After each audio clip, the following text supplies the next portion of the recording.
Olá, estamos de volta com Tudo a Ver aqui na RTV. Você nos acompanha de segunda a sexta pela manhã, das 10 às 11 da manhã e à noite, das 7h30 às 8h30 da noite. A gente vai bater um papo agora sobre trabalho, sobre legislação, direitos e deveres trabalhistas também. Doutor Maurício Rocha está aqui conosco. Doutor, bem-vindo, bom dia. Bom dia, Carol. Obrigado pelo convite. É um prazer voltar aqui, né? A gente sempre bate um papo bacana, descontraído e para mim é gratificante estar aqui.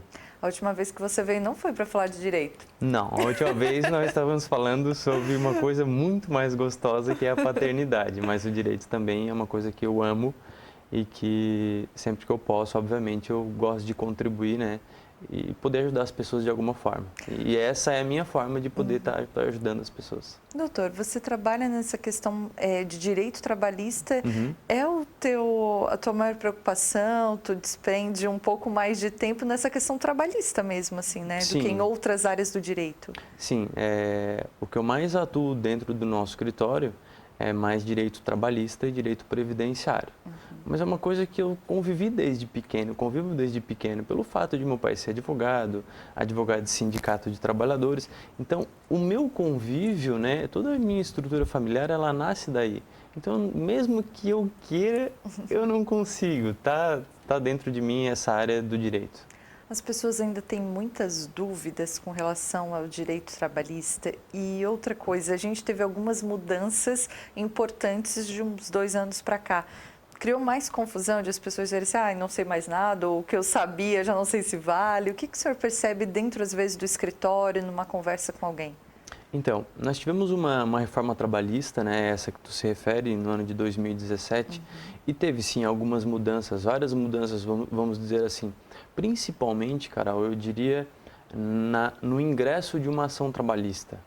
As regras de tu ingressar com uma ação trabalhista, regras de justiça gratuita para não ter que pagar custas, criou-se a figura de honorários de sucumbência, ou seja, a parte que perde o processo, ela paga honorários para o advogado da empresa, agora isso não existia, né? Regras de jornada de trabalho mudou, regras de compensação de bancos de hora foram instituídos pela reforma trabalhista. Então, né, houveram algumas mudanças que o trabalhador ele ainda não conseguiu assimilar. Isso é comum, né? Por quê? Porque a reforma trabalhista, quando ela veio, Carol, quando ela foi dita para a população, ela se apegou, eu diria, a 2 pontos para o trabalhador, né? Para trazer, para ser bom aos ouvidos do trabalhador. Foi dito ao trabalhador que ele não precisaria mais pagar o seu sindicato, que aquele imposto sindical passaria a ser opcional, e foi dito que ele poderia parcelar suas férias em 3 vezes. Então, isso foram 2 coisas que entraram na cabeça dele e ele ficou, opa, isso é bom, né? Não pagar mais, ninguém quer pagar nada, e é de nós não querer pagar, né? Há pouco você estava fazendo uma entrevista aqui sobre pagar para ir ao banheiro, né? E também a questão das férias e parcelamento de férias. Mas não é bem assim as férias, porque o direito de parcelar as férias é a empresa que tem a iniciativa. Ao trabalhador, cabe dizer se ele quer parcelar ou não, mas ele não tem o direito de dizer eu quero parcelar e a empresa é obrigada a aceitar meu parcelamento. Né? Então, são coisas que vieram e são novidades, né? E sempre que há novidade no direito do trabalho ou em qualquer ramo de direito, é normal que com o tempo precise, né? Até mesmo que o judiciário resolva algumas questões, alguns problemas. E nós estamos nesse tempo de que o judiciário vai aparar as arestas e vai acertar as coisas. Porque sempre que tem uma lei, às vezes a lei é inconstitucional, ou seja, a lei vai contra o que diz a nossa Constituição Federal. E aí o judiciário precisa intervir e falar, olha, essa lei extrapolou o limite da Constituição, não pode. Aí entra também agora, né, esse fato recente, que é do decreto do trabalho temporário. Por quê? Por que há essa necessidade desse decreto, Carol? Veja bem, essa lei do trabalho temporário é a Lei 6.019 de 1974. Então, ela é anterior à nossa Constituição de 1988, certo? Então, lá em 74, já existia um decreto que regulamentava essa lei de 74. Depois nós tivemos uma Constituição Federal Em 2017, nós tivemos uma outra lei, inclusive tivemos duas leis, uma lei que regulamentou o trabalho temporário e outra que regulamentou serviço terceirizado. E depois nós tivemos uma reforma trabalhista que alterou também a Lei 6.019 do trabalho temporário de 1974. Portanto, fez-se necessário um novo decreto que regulamentasse essa lei de agora. Porque o decreto de 74 estava defasado pela Constituição Federal, que houve mudança, e também pela própria reforma trabalhista que aconteceu em 2017. Então é necessário isso. E para o ouvinte entender, para o ouvinte saber, lei é aquilo que foi aprovado pelo Congresso. O decreto que foi feito agora pelo presidente Bolsonaro é um decreto para esclarecer a lei. Nada mais do que isso. Entendeu? São apenas explicações mais claras do que é a lei. E foi isso que foi feito. Já que você que falou nisso, né, doutora, a questão da explicação mais clara da lei, a gente ouve muito isso, né? Por que a lei é tão, às vezes, difícil de entender? E aí eu acho que é o papel do operador do direito, muitas vezes, de conseguir, na TV, no rádio, ir conversar e dizer assim, olha, isso quer dizer tal coisa. Porque, às vezes, o cidadão comum tem muita dificuldade de entender aquele texto da lei. Quem dirá aplicar aquilo na vida dele, né? Ah, isso aqui, será que é para mim? Será que eu fiz dessa forma? Será que se aplica? Será que não? E é muito difícil, às vezes, a pessoa passa a vida dela trabalhando sem saber direito que ela tem, sem saber ao certo que dever, se ela está errada, se ela está certa, se ela pode procurar a justiça, como a gente diz, ou não, né, doutor? Então, parece que a lei é feita para ninguém entender, né? Porque a lei tem as leis, no geral, existem termos juridiquês que são totalmente necessários.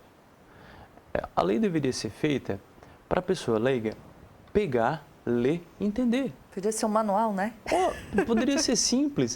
Eu costumo brincar que na faculdade a gente tem aula de direito das obrigações. Nós vamos estudar os contratos. Aí o professor diz que os contratos são sinalagmáticos. O que é sinalagmático? Contrato feito em duas pessoas. Por que não diz? É um contrato feito em duas pessoas. Mas tem que ter esses termos jurídicos. Então, cabe aos operadores do direito ter que entender a lei, ter que explicar a lei. E mais do que isso, Carol, saber qual é a vontade do legislador. Eu preciso entender o momento em que a lei foi inserida no nosso contexto, entender o contexto e ver para que está sendo feita essa lei. E aí a gente consegue, analisando a lei de cima, ver qual é o contexto, ver para que foi feita a lei e dar um entendimento da lei. Porque às vezes a lei ela é meio dúbia, né? Ela é meio controvertida, uns entendem de uma forma, outros entendem de outra. E aí, obviamente, a justiça ela acaba definindo o que é certo e o que é errado. Tá? Infelizmente. Né? Esse é o nosso serviço, esse é o nosso papel. E o papel dos juízes é resolver e mediar esses conflitos. Doutor, nessa questão de interpretar, né, a legislação, a gente está agora já se encaminhando para o final do ano e muitas vagas de trabalho temporário, tanto no comércio de Natal, quanto depois para operação ali de verão, né, elas vão ser abertas aqui na nossa região, em Santa Catarina como um todo. Muitos contratos são feitos dessa maneira nova, né, de contrato temporário de trabalho. O que uma pessoa que está nos assistindo, que está procurando um emprego, que viu uma vaga temporária para a época de Natal, houve uma vaga até o carnaval. O que a pessoa precisa saber antes de pegar essa vaga? O que é direito dela? O que é dever? Tem uma regrinha que a gente possa explicar? Tem. Então, vamos lá. Contrato temporário, Carol, é bom a gente explicar, até mesmo para quem está contratando esses funcionários temporários.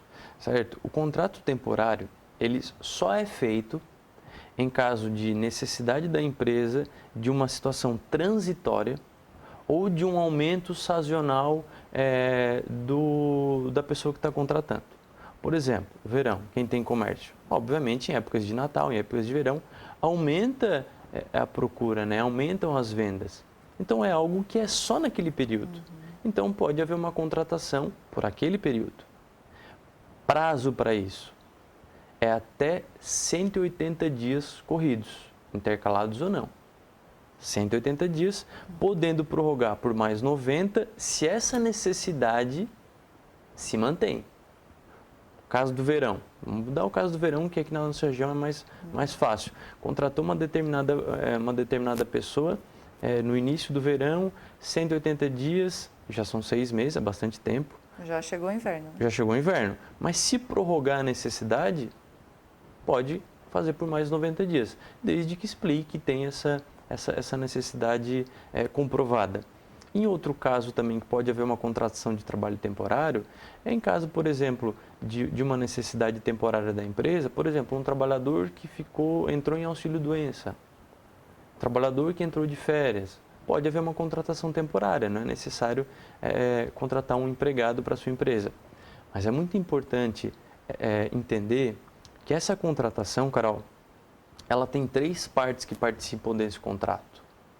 A empresa que é a dona da mão de obra do trabalho temporário, certo? A empresa tomadora de serviço, aquela que está precisando do trabalho temporário, e o trabalhador temporário. Não posso eu ir lá te contratar de forma Não temporária? pode. Ah, é? Não pode. Tem que haver esses 3 entes aqui presentes. Entendeu? Então, se houver isso, se houver essa contratação direta, ela não passa a ser um contrato de trabalho temporário. Ela vai se reger pela própria CLT e tu vai acabar sendo o empregado dela. Então, precisa ter essa diferenciação e ter esse controle. Se eu estou precisando de um trabalho temporário, onde que eu tenho que buscar? Eu tenho que buscar em empresas que prestam esse serviço e que colocam à disposição trabalhadores para serviço temporário. Tá certo? Bom, eu vou fazer um contrato com uma empresa e ela vai me ceder um trabalhador temporário. Obviamente que aquela empresa fica responsável pelos pagamentos, mas eu vou ter o direito de ter o meu, vamos dizer assim, eu que mando. Entendeu? Eu que mando nesse trabalhador temporário, eu que dou as ordens, ele é subordinado a mim. Mas a responsabilidade de pagamento, tudo é com a empresa, porque eu já paguei a empresa por isso. Então, logo, eu não preciso fazer nenhuma anotação, eu, enquanto contratante, da carteira de trabalho desse trabalhador. Não, quem faz é a empresa. A empresa que está contratando.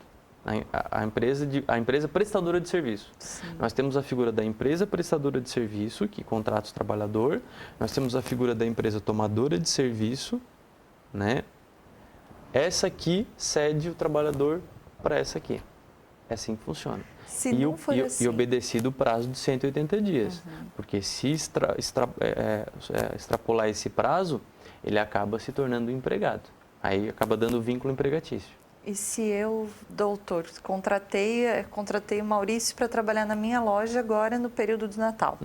Trabalhou um mês comigo, só que eu fiz esse contrato direto com o Maurício. Eu chamei o Maurício e ele está aqui dentro da minha loja. Isso pode, falando bem de uma forma popular, me dar problema e dar problema para o Maurício, porque eu não contratei uma empresa, não fiz um contrato com uma empresa que é prestadora de serviço? Pode dar problema. Na verdade, vamos dizer assim, tu está burlando as regras trabalhistas, a legislação trabalhista. Porque tu quer fazer um contrato temporário sem obedecer os requisitos que o contrato de trabalho temporário exige. Então, tu está afastando a figura da empresa prestadora de serviço, da empresa de trabalho temporário. Entendeu? Então, se tu contrata direto com a pessoa, tu está assumindo os riscos automaticamente de estar não com um trabalhador em trabalho temporário, mas sim com um empregado. Nada impede ele depois buscar uma indenização, o seu reconhecimento de vínculo e todas as verbas trabalhistas que são feitas.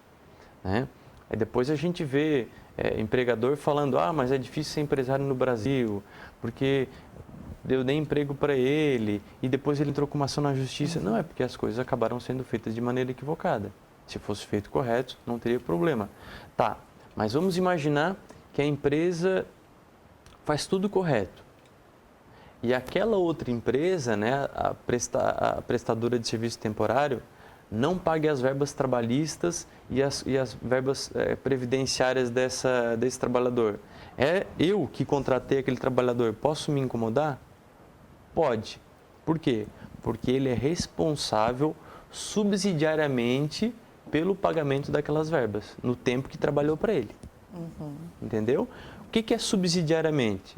Se a empresa prestadora de serviço que tem o contrato com ele não pagou as verbas para ele, a empresa tomadora do trabalho temporário pode arcar com esses custos. Por isso que é importante também saber quem é essa empresa que a gente está contratando. Claro, e não somente isso, Carol. Fiscalizar esses pagamentos. Fiscalizar se está sendo pago corretamente, conversar com o seu trabalhador. Olha, você está recebendo tudo certinho, sua contribuição previdenciária está em dia, porque hoje é muito fácil ter esse acesso. A fundo de garantia, por exemplo, todo mundo na palma da sua mão hoje tem um aplicativo do fundo de garantia e consegue acessar em tempo real se o fundo de garantia está depositado. Da mesma forma, a contribuição previdenciária do INSS, eu consigo acessar no site do INSS, crio uma senha e consigo acessar se as contribuições estão sendo pagas. Então, tudo isso tem esse acesso, esse controle para que não venha ter nenhum problema no futuro. E falando dessa questão do acesso ao FGTS, né, nesse momento que a gente está tendo liberação desse saldo imediato, saque imediato de até R$500 por conta do FGTS, muita gente está tendo surpresa, né? Até estava lendo uma matéria no Diário Catarinense falando, eu não vou me recordar o número, mas era um número absurdo de pessoas que não tinham o FGTS depositado, porque nunca acompanharam, né, doutor? E aí a empresa não fazia esse depósito, eu fui lá para sacar 500 e descobri que eu não tinha nada. Às vezes, em anos de empresa, tem acontecido isso com muita gente, né? Esse dado que você está falando, eu li que eram 6 mil denúncias que haviam sido feitas à Caixa Econômica, de pessoas que não tinham seu fundo de garantia depositado. Né? É um número bem alto. Né? São valores que são do trabalhador e que deveriam estar lá. Né? E tem muita confusão também, Carol, bem falasse da questão do fundo de garantia, que tem muita gente confundindo esse saque imediato de até R$500 com aquele saque aniversário. Tem bastante. Muita gente. Eu, inclusive, preparei uma cartilha, né, para os trabalhadores ceramistas, a qual eu sou advogado do sindicato. A gente fez uma cartilha bem explicativa, explicando que não tem uma coisa, outra coisa. Saque aniversário, todo mundo tem direito a... o saque imediato, que é até 500, todo mundo tem direito a receber, quem tem, obviamente, depositado. E é por conta. Se eu tenho 2, 3, 4 contas de fundo de garantia, eu vou receber até 500 por cada conta. Né? O saque aniversário é uma mudança de modalidade. Eu recebo o meu fundo de garantia, eu saco o meu fundo de garantia se eu for demitido. Que é o que a gente chama de saque rescisão. Se eu quiser optar pelo saque aniversário, eu vou sacar no calendário do meu aniversário. Um valor, uma parcela fixa e mais uma porcentagem de acordo com o valor que tem depositado no meu fundo. Só que, se eu estou na modalidade de saque aniversário, eu optei, e aí o trabalhador tem que optar, se ele não optar, ele fica no saque rescisão. Né? Se eu optei pelo saque aniversário, quando eu for demitido, eu não consigo sacar pelo saque rescisão. Eu fico no saque aniversário. Né? Então, tem que tomar um cuidado. Precisa se estudar mesmo, ver se vale a pena, se não vale, para optar por essa nova modalidade. Já está dando para optar por essa nova modalidade ou isso vai ser coisa ainda para o ano que vem, doutor? Não, já dá para optar. Tá? Acontece que essa mudança feita no fundo de garantia, Carol, ela foi feita uma mudança através de uma medida provisória. Medida provisória é um ato unilateral do presidente da República. Desde quando ele é publicado, ele tem força de lei, mas ele tem um prazo de validade, que é de 60 dias mais 60 dias. E o Congresso Nacional tem que aprovar essa medida provisória em até 120 dias. Se o Congresso Nacional não aprovar, ela caduca, como a gente fala. E aí os efeitos posteriores dessa lei, que em tese seria essa mudança do saque aniversário, elas deixam de existir. Que confusão. Pode dar uma confusão, tá? Pode dar uma confusão. Porque daí eu, por exemplo, já optei. Né? Aí fui lá e já optei, daí daqui a 2 meses, não, isso não vale mais. Daí o trabalhador desatento, como a gente acaba sendo muito desatento às vezes, vai esperar esse dinheiro lá no aniversário e não vai ter, né, doutor? Vai fazer conta, né? Vai fazer conta, já comprou um carro, já gastou, não sei o quê, já gastou, e quando estiver preparado para receber, não vai ter. Né? Porque é feito toda uma propaganda, né, para implementar, mas a mesma propaganda não é feita quando a medida provisória perde eficácia. né? Então, precisa estar atento. Doutor, nessa tua experiência de tantos anos de contato, né, com trabalhadores ali, por conta do sindicato também, mas trabalhadores que são demitidos, às vezes uma empresa que fecha, as pessoas te perguntam assim, doutor, eu opto pelo saque aniversário ou não? E tu tens uma opinião formada sobre isso? Eu tenho. A minha opinião formada sobre isso, Carol, é que eu diria para o trabalhador, você só opta, minha opinião pessoal, você opta pelo saque aniversário se você tem uma certeza de que não será demitido, se você tem uma estabilidade, porque você consegue se programar. Você vai sacar de tantos em tanto tempo e tal, então você não fica preocupado com a sua demissão. Porque o fundo de garantia, as pessoas não sabem, mas o fundo de garantia, Carol, ele foi instituído em substituição a uma estabilidade decenal no Brasil. O trabalhador que tinha mais de 10 anos de trabalho numa empresa, ele adquiria estabilidade no emprego e não poderia mais ser demitido.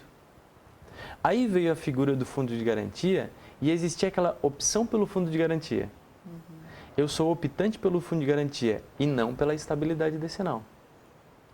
E aí veio essa figura do fundo de garantia, que é aquele depósito de 8% do mês, e quando eu sou demitido, eu recebo 40% de indenização do meu valor do fundo de garantia. Esse recebimento, Carol, seja o aviso prévio indenizado, seja o fundo de garantia com a multa de 40%, seja o seguro-desemprego, eles são valores que é para o trabalhador receber num momento de necessidade, que é naquele momento que ele está mais necessitando.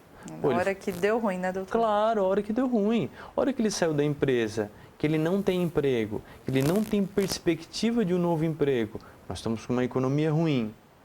Nesse momento que ele precisa, ele não vai sacar o fundo de garantia. Ele não vai sacar a multa. Aliás, a multa saca, mas não saca o fundo de garantia que tem. E aí? Então a gente precisa se preocupar com isso. Lembra que eu falei no início da nossa conversa? Qual é o intuito da lei? Quando as leis são feitas, qual é o intuito da lei? O intuito do fundo de garantia é proteger o trabalhador. Então ele precisa ter cuidado, né? E mais do que isso, os governantes precisam ter cuidados. Porque se os governantes começam a deixar desprotegidos os trabalhadores em momento de necessidade, quem irão protegê-los no momento de necessidade? Eles vão ficar à mercê? Né? Vão ficar sem um cuidado? Mas as pessoas, os mais ricos, os empresários, eles vão poder... Mas foi uma escolha dele, ele faz o que quer, o mercado autorregula, o Estado não precisa estar cuidando disso. Precisa, porque se o Estado não cuidar disso, eles vão bater na porta dos ricos, dos empresários. Aí vão para as ruas. Nós temos que ter esse olho cuidado ao social, atento ao social, para que esse problema de hoje não gere um problema maior amanhã. Nós não vemos muitas pessoas nas ruas aqui em Criciúma. Não temos muitos moradores de rua. Mas se a gente for numa cidade grande, isso assusta. E nós temos que ter esse olho atento a isso. Doutor, só para fechar outro ponto que a gente tinha falado aqui, antes de começar, acho importante a gente dizer no ar também, às vezes as pessoas ficam muito preocupadas assim, eu fui demitido e não deram baixa na minha carteira, eu não posso pegar outro emprego. E outra coisa também, eu já tenho um trabalho com assinatura em carteira, mas eu tenho outro, mas eu não posso ser registrado na carteira porque eu já tenho um também. E às vezes são pensamentos bem equivocados, né? Então, nós conversávamos no início, né, Carol, antes de entrar no ar, essa questão é uma questão cultural, viu? Ela vai se estendendo de tempos em tempos, dizendo o seguinte, olha, se eu fui demitido e não foi dado baixa na minha carteira, eu não posso trabalhar em outra empresa. Claro que pode. Não há nenhuma proibição, não há nenhuma vedação que o trabalhador que esteja com um contrato em aberto não possa trabalhar em outra empresa. Eu costumo dar o exemplo dos médicos, dos professores, que costumam trabalhar em 2, 3 lugares ao mesmo tempo. Eles têm 3 contratos em aberto. Há problema nisso? Não há. Há problema em alguma empresa contratar um trabalhador que não foi dado baixa na sua carteira? Não há. Não tem esse problema. Então, esse pensamento cultural, ele precisa ser acabado. Nós precisamos pesquisar mais, buscar orientação jurídica, para que isso não aconteça, para que nem o trabalhador não possa trabalhar, né? Não tenha o seu direito de trabalho proibido pela empresa, e muito menos a empresa que, quando queira contratar um trabalhador que está com um outro contrato em aberto, não possa fazer isso. Já aconteceu, viu, Carol? De trabalhador chegou para mim e falou: mas doutor, a empresa não quer me contratar porque minha carteira está em aberto, a outra empresa não deu baixa. Eu disse: mas por quê? Não, porque eles não querem correr esse risco, eles não querem se incomodar. Então, precisa ter essa atenção, e nós precisamos mudar essas questões culturais que estão erradas. Precisamos pesquisar mais. Pesquisa o seu advogado, né? Busque o advogado do seu sindicato de categoria, seja do trabalhador ou seja das empresas, né, Carol? Porque tanto o trabalhador tem o seu sindicato, como as empresas também têm o seu sindicato. O sindicato das empresas, sindicato patronal. E todos ou quase todos os sindicatos têm seu advogado, sua assessoria jurídica para instruir as empresas que não possam ter o seu advogado próprio. Doutor, já vou te fazer um convite aqui para outra hora você vir falar sobre previdência para a gente descobrir se vai se aposentar ou não, pode ser? Vai demorar. Vamos fazer uns 3 programas. Mais ou menos.